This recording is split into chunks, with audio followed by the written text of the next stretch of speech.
what in our history together made you think that I was going to title a sermon "If I Could Turn Back Time" and not fit Cher in there somewhere?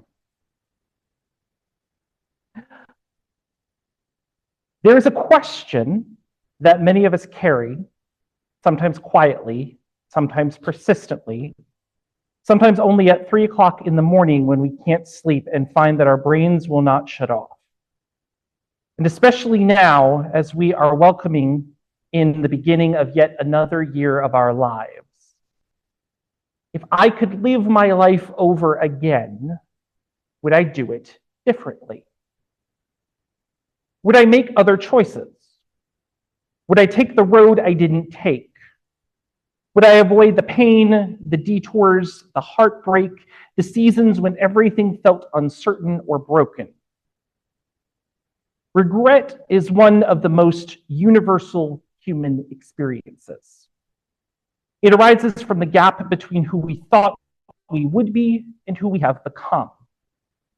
It feeds on comparison between past and present, between our lives and the imagined lives of others, between reality and possibility. And yet, this morning, I want to offer a spiritual reframe. What if the work of our spiritual lives is not to eliminate regret by imagining better versions of ourselves, but to resist the belief that our lives should have unfolded differently in order to be meaningful? This is where Matt Haig's 2020 novel, The Midnight Library, comes in and meets us with an unexpected wisdom. In the story, we meet Nora Seed, a woman overwhelmed by regret. She's convinced that her life is not defined by what she has lived, but by what she has failed to become. She stands at the intersection of despair and longing, haunted by all the choices she didn't make. Nora finds herself in the Midnight Library, a space between life and death, where every book represents a different life she could have lived if she had made a different decision. Open a book, and she becomes that version of herself. A glaciologist, an Olympic swimmer, a rock star, a wife, a philosopher, a different career, a different relationship, a different version of herself. At first, this feels like salvation. Surely somewhere among those infinite possibilities is a life without regret. But what Nora discovers, and what the novel insists we learn alongside her, is that no life is free from pain. No choice delivers a perfect outcome. Every life, no matter how impressive it looks from the outside, carries its own grief, loss, and longing.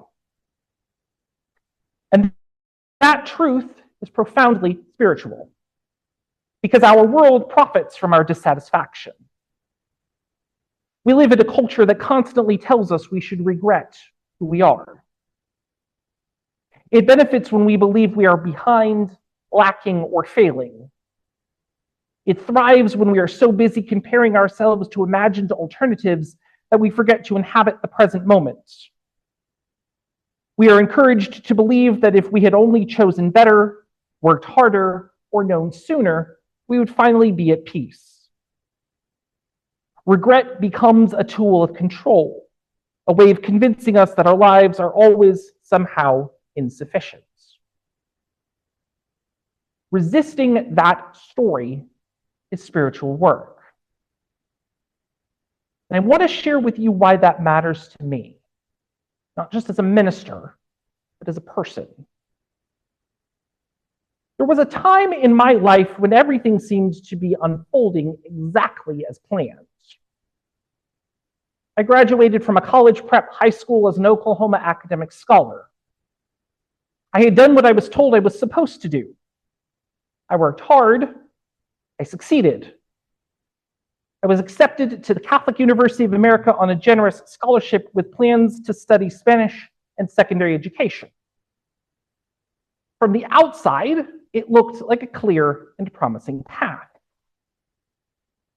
But around that same time, 2 weeks into my freshman year, to be exact, I came out as gay. And the world I thought I understood began to fracture. What followed was not clarity, but struggle, frustration, depression, a deep sense of dislocation. There were moments when the pain felt overwhelming, and I questioned my own worth and whether the future I had imagined for myself was even possible. I want to name gently and honestly that this season included suicidal ideation, a time when I struggled not just with direction, but with a desire to keep going at all. That is not something I share lightly. I share it because survival itself is a form of resistance. Eventually, that carefully planned path completely changed. I moved back to be with my family in Texas, and my life took a trajectory that looked nothing like what I had once imagined. At that time, it felt like failure. It felt like I had stepped out of the right life and into the wrong one. Yet, as much as it hurt, as much of a failure as I felt in that moment, I needed to take that journey. Every part of it. The loss, the grief, the uncertainty, the rebuilding. Because that path, unexpected and painful as it was, led me here. It led me to ministry. It led me into deeper compassion. It led me into a vocation rooted not in perfection, but in presence. And I can say honestly, I would not want to live that earlier life again. Nor would I choose to do everything over again if given the opportunity. Not because it was bad, but because I cannot say that I would like the person I might have become if I had stayed on that path. That version of me had not yet learned how to live with vulnerability, how to resist shame, how to claim joy as something worth fighting for. This is what the Midnight Library ultimately teaches us. Nora discovers that the problem was never that she chose the wrong life. The problem was believing that her life needed to be justified by comparison. Each alternate life she enters teaches her something important, but none of them save her. Because salvation does not come from undoing the past. It comes from choosing to live fully in the present, unencumbered by the things, be they real or perceived, that have been holding us back. This is where the spiritual practice of resistance comes in. Resistance is not only about opposing unjust systems, though it absolutely includes that. Resistance is also internal. It is about resisting the stories that diminish our humanity. To resist regret is to not deny pain or pretend we don't wish some things had been different. It is to refuse the belief that our worth depends on having made the right choices. It is to say, I did the best I could with what I knew at the time. And friends, there's a sacred truth in that. Regret often arises from hindsight pretending it was foresight. But none of us lived our lives with today's wisdom. We lived them with the courage, capacity, and information we had then. To resist regret is to extend compassion backward to our younger selves. In Unitarian Universalism, we affirm the inherent worth and dignity of every person, not just the successful version of them, not just the healed version of them, not just the version who got it right, every version. That includes the you who stayed when you might have left, the you who left when you might have stayed, the you who didn't know then what you know now. Practicing resistance means refusing to let regret become the dominant lens through which we view our lives. It means asking new questions. Not what should I have done, but what is being asked of me now. Not who would I be if I had chosen differently, but who am I becoming with the life I have? Nora ultimately learns that the desire to live another life is really a desire to escape pain. But pain is not evidence that life has gone wrong. It is evidence that life has been lived. And choosing to live anyway, to stay present, to keep becoming, is an act of resistance. That choice to live without certainty, without guarantees, without a perfect script, is an act of courage. And courage is a spiritual discipline. We often imagine resistance as loud, dramatic, confrontational.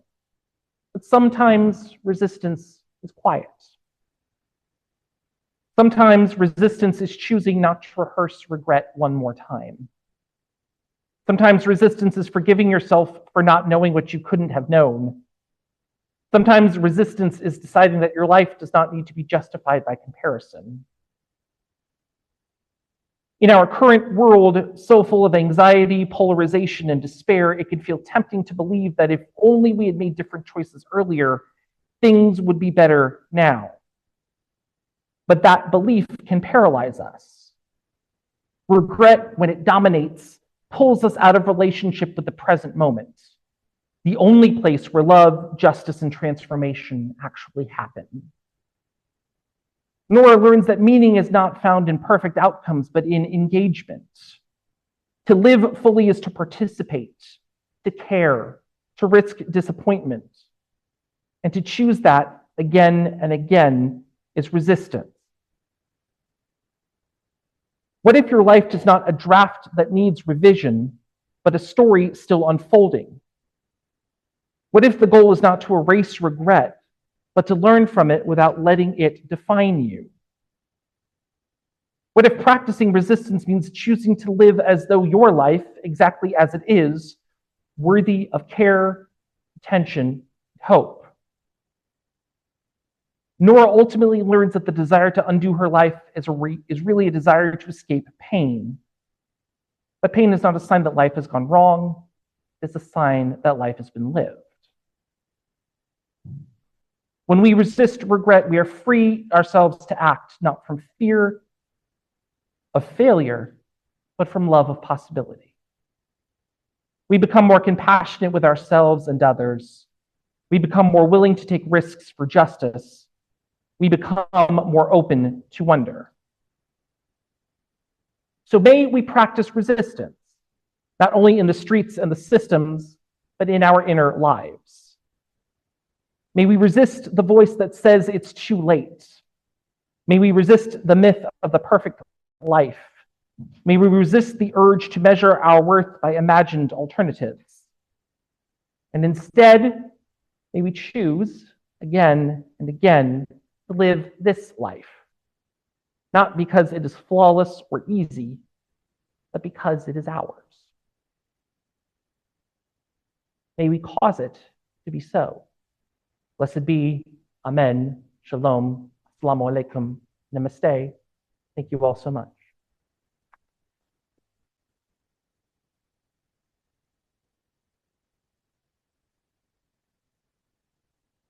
And just so you know, that was one of the Choose Your Own sermons that was cashed in from our various fundraisers.